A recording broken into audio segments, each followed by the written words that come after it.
Welcome to Challenge Solutions. My name is Caitlyn, and in this video, I'll be providing an overview of Apple's AirPods and AirPods Pro for the blind and visually impaired. I'm going to start off with a detailed physical description of the AirPods and AirPods Pro. I know that I personally didn't quite understand exactly what they were until I had them in my hands, so if you're blind or visually impaired and you're thinking about buying these, I'm going to do my best to describe them in enough detail that you'll have a better idea of what you're getting, and then I'm going to talk about some of their features and how they can be beneficial to the blind and visually impaired, particularly for orientation and mobility. So we're going to start off talking about the regular AirPods. I believe these are the second gen AirPods. If you're totally unfamiliar with the concept of AirPods, they are truly wireless earbuds. So they're just earbuds that sit in your ears and there is no cord attaching them in any way. They pair to your devices via Bluetooth, and if it's an Apple device, they use Apple's chip. They come in a charging case, and that is where they live when they're not in your ears. The case will give you extra battery. The earbuds themselves, I believe, have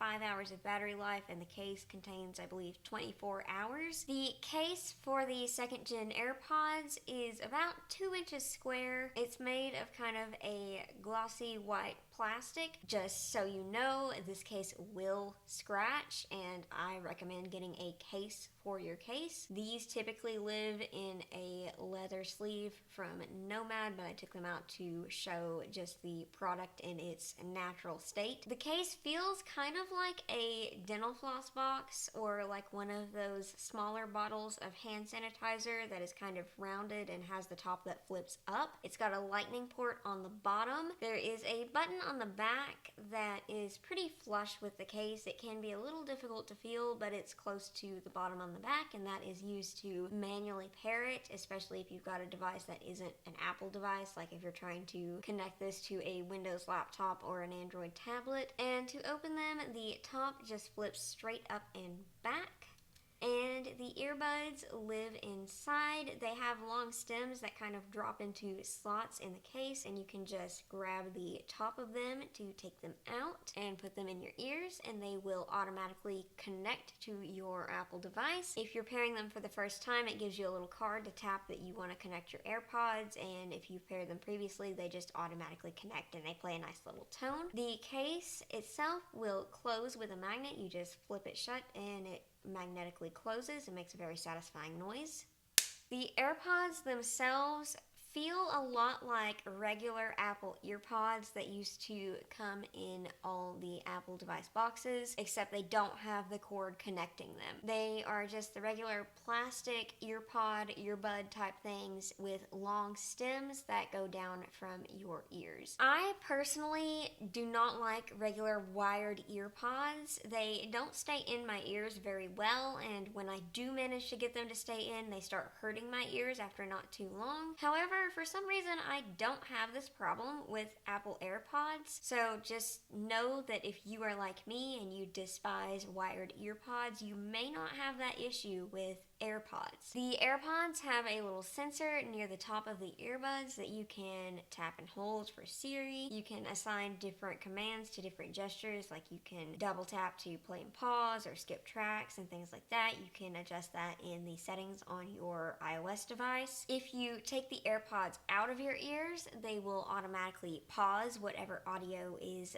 playing, and when you put them back in, it will resume the audio playback. These AirPods are really good in outdoor navigation situations where you need to still be able to hear your surroundings, as you always do if you're blind and traveling independently outside, but they block enough sound that it can be beneficial if you're in a noisy environment and you can't quite get by with just bone conduction headphones because you still can't hear your GPS app or voiceover and things like that. I purchased these AirPods a little over a year ago specifically to use around the bus station. I typically wear bone conduction headphones. I have a pair of Aftershok's Blues 2S that go around my neck and over my ears under my hair whenever I'm going to be navigating independently for any extensive length of time. I wore them every single day when I was taking classes on my college campus. I love them because I can hear everything going on around me but still have access to my GPS app without the whole world knowing that I'm using a GPS app. However, They aren't very useful around the bus station because they only go up to a certain volume and it's not very loud. And when I was walking along the edge of the bus station and the buses were pulling in, they would not go loud enough for me to still hear voiceover or whatever app I was using. I needed to use Ira, which is an app that will connect you with a sighted assistant who can see through the camera of your iPhone. I will link that in the description below if you're unfamiliar with it. It is a fantastic service that I recommend for anyone who is living independently as a blind or visually impaired person. And I couldn't hear the Ira agents with my bone conductors very well because of the bus noise. These AirPods, however, isolated just enough sound that I could hear the Ira agent well enough to understand the directions they were giving me, but allowed enough sound through that I still felt safe wearing them around the bus station. I would typically put one AirPod in the ear that was facing the wall of the bus station, so the ear facing the street was still free, and that was a very good and easy, simple solution to my problem of needing to hear my Ira agent to find the bus I needed, while also still being safe and having my ears free to hear my surroundings. I don't think I would wear these to cross a street. I know some blind people who do, but I personally don't feel safe doing that. They let a lot of sound through. I am perfectly fine wearing these to use my phone while I'm having a conversation with other people. I can still hear things like that really well. They really don't block much sound at all, but you still have something inside your ears with these, and I personally do not think it is safe to have these in while you are crossing a street. There's also the possibility of them falling out in the middle of the street, which would not be a good situation. They stay in really well for me. I don't have the problem of them falling out very often. However, there's always a possibility of that when you are walking around, so I personally choose not to cross the street with AirPods in. That is a decision that you will have to make based on your level of comfort with what you can hear through them. Now we'll move on to the AirPods Pro. I just purchased these a couple weeks ago, so I haven't been using them for very long, but I actually love these things. I like them so much better than the regular AirPods. They are more comfortable for me to wear for longer periods of time. This case is a little different than the second generation AirPods. It's more of a rectangle than a square. It's about 2 inches long and maybe 1.5 inches tall, so not much bigger than the regular AirPods, but just a slightly different shape. Again, it is made out of that kind of glossy white plastic that will scratch to pieces. You have a lightning port on the bottom to charge them, and then we have the same manual pairing button on the back of the case. It's kind of more in the center of the rectangle, and it is again very flush with the case, so it can be a little hard to feel. This case works the same way as the regular AirPods case. It again feels kind of like a dental floss box, and the top just pops up. We have those same satisfying magnets. The AirPods Pro, however, are a little different than the regular AirPods. They go in the case a little bit differently too. The parts that go in your ears on the AirPods Pro are facing inward in this case, whereas the second gen AirPods were facing out. The biggest difference with the AirPods Pro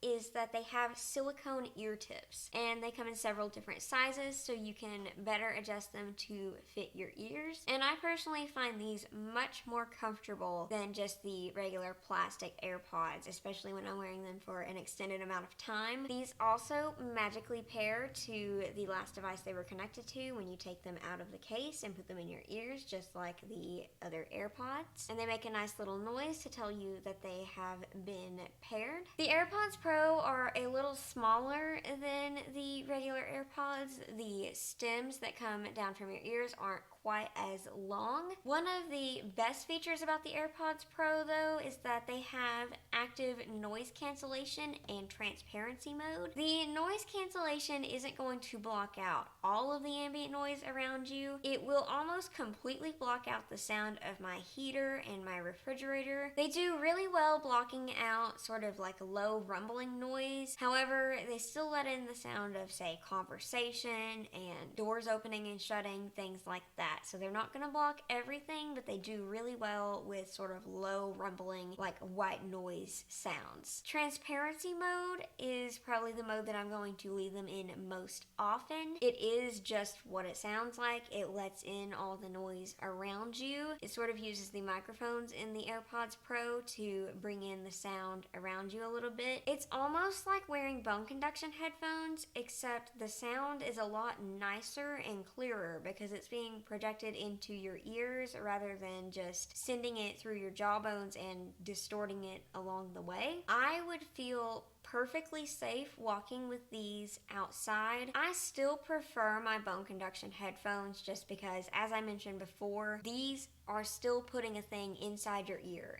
and because of that, they are obviously going to block some noise. No matter how good that microphone and transparency mode is, having a thing inside your ear is still going to block some sound, and I prefer to have the bone conduction headphones to have my ears completely open, especially when I'm crossing a street or walking in a parking lot. Also, again, there is the possibility of these falling out in the middle of the street or as you're walking, and bone conduction headphones aren't going to do that because they loop over your ears and have a really nice tight fit. I just put them on under my hair and leave them on all day and never have to worry about losing them, dropping them, having them fall off my head, anything like that, whereas these I do. I had a big problem with these not staying in my ears when I first got them, and I switched the ear tips to the smallest ones, and they now stay in really, really well. I don't have as much of a problem now. However, there still is a little bit of a possibility that they are going to fall out. They are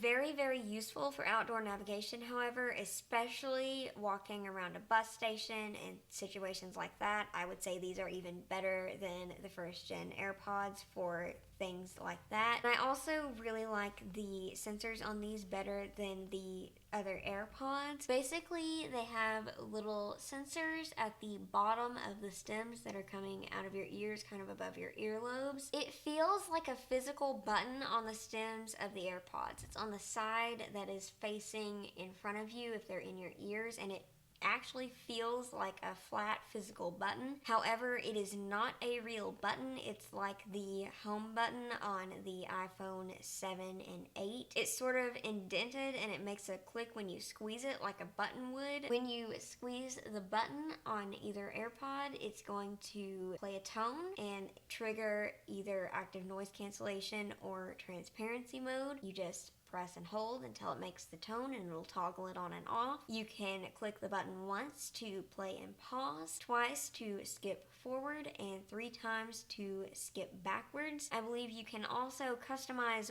what it does in the settings on your iPhone. One thing you should know about these is that the silicone ear tips are not standard. They're not just the little silicone domes that slide on over a tip on earbuds like you would be used to on, say, Skull Candy's wired earbuds and things like that. They actually snap on. They have sort of a hard little ring on the underside of the silicone ear tips, and there is a slightly indented circle on the AirPod Pro that the ring on the ear tip snaps onto. It can be a little bit tricky and finicky when you are first doing it. It took me quite a while to figure out how to switch the ear tips on these. It's kind of a twisting, snapping motion, and you should feel it kind of lock in. You do want to make sure that it snaps in really well to prevent the ear tip from coming off. I had them come off in my ears before I figured out how to lock it in very well. Just like on the previous version of AirPods, audio playback will pause when you take them out of your ears and when you take both of them out of your ears and return them to their charging case home. Your audio route will return to your device's speakers. And again, we get that very satisfying snap when we close the magnetic charging case. That concludes this overview of the AirPods and AirPods Pro for the blind and visually impaired. If you have any questions or suggestions for future content, please leave them in the comments below or send us an email via the contact form on challengesolutions.org. Please give this video a thumbs up so the YouTube algorithm continues to know we exist, and remember that you can subscribe to the Challenge Solutions blog, podcast, and YouTube channel for more content like this. Thank you for watching.